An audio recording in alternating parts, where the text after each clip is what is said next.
Hello दोस्तों, स्वागत है आप सभी का आज के इस वीडियो में, जिसमें हम बात करने वाले हैं जो एजीटीए की वैकेंसी नई वैकेंसी आई हुई है, जो 2759 पोस्ट है।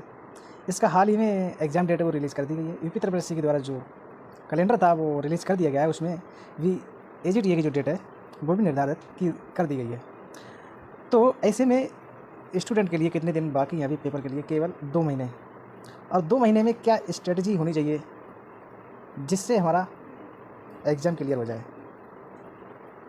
तो ऐसे में स्टूडेंट जो है क्या करना चाहिए उनके लिए? सबसे पहले आपको उसका रिवीजन करना चाहिए। जितना भी सब्जेक्ट आपका है, जितना भी सिलेबस वो दिया गया है, एग्रीकल्चर, कंप्यूटर और जीएस का यूपी स्पेशल जो है, इन तीनों को सही तरीके से रिवीजन करना चाहिए। पहले 2 से 3 बार उनका अच्छे से जब रिवीजन हो जाएगा, रिवीजन होने के बाद में आप मॉक टेस्ट दीजिए। इस टाइम पर मॉक टेस्ट बहुत ही ज़्यादा महत्वपूर्ण आपकी भूमिका निभाएंगे आपके पेपर में। उससे आपको ये पता चलेगा कि आपका जो कौन से पोर्शन पे जो सब्जेक्ट है वहाँ पर वीक है अभी, कि किस चीज़ को रिवीजन करना चाहिए। तो ऐसे में आप जब मॉक टेस्ट देंगे तो वहाँ पर आपको पता चल जाएगा कि हमें अभी कितना और कहाँ पर कौन सा सब्जेक्ट हमें पढ़ना है।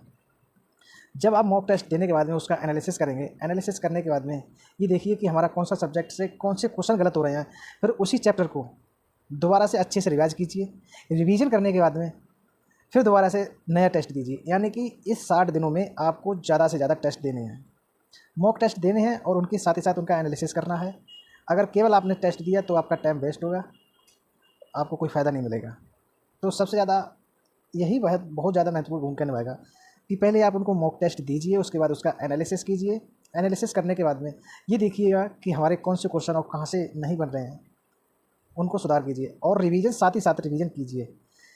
1 हफ्ते में कम से कम 2 से 3 टेस्ट देना ही देना है आपको इस टाइम पर, क्योंकि आपने रिवीजन तो कर लिया होगा कि आपको बहुत ज़्यादा टाइम तो इसमें मिला ही नहीं है। जो पिछली वाली वैकेंसी थी 3440, उसका अभी तक रिजल्ट नहीं आया, लेकिन उसमें टाइम काफ़ी ज़्यादा मिल गया था। लेकिन इसमें जो टाइम है वो अभी तक आपको 3 से 4 महीने ही मिले हैं।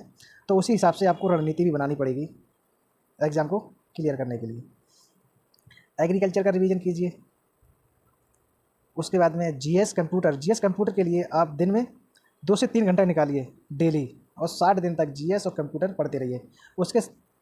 उसके बाद जो आपका टाइम बचा हुआ है उसमें आप एग्रीकल्चर का रिवीजन कीजिए और 1 हफ्ते में कम से कम 3 मॉक टेस्ट दीजिए। मॉक टेस्ट देने के बाद में आप उसका एनालिसिस करेंगे और एनालिसिस करने के बाद में आपका जो पोर्शन वीक है उस पर आप कमांड बनाएंगे।